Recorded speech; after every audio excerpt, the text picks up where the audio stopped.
the one person that typifies that whole period for me was this man called Ken McClelland, who I met at one of those early support program training weekends. We all went down to this very squalid Boy Scout camp down on the Ocean Road that was rough huts, and it was raining heavily and there was mud everywhere and it was just pandemonium. And I met him during that.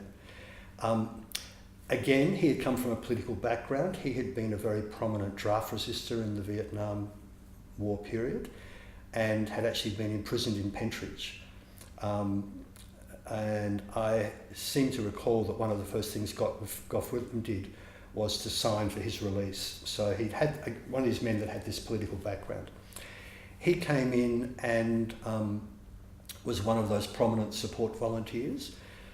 The structure we had for the support program was we broke Melbourne up into geographic areas, and because the policy of the organisation was that the volunteers and the community would run things, it was their organisation, each geographic area had its own structure. So Ken was the coordinator for what we called Inner North, which was the busiest of the areas in terms of people with AIDS that needed support.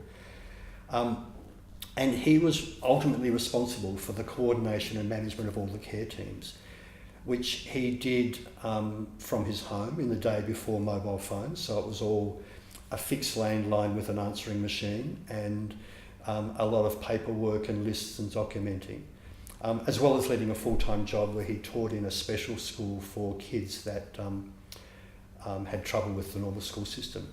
Ironically, the school building is now one of Melbourne's prominent gay men's saunas, which is another story, but in the history of gay Melbourne, it's I have a certain response whenever I go into that place.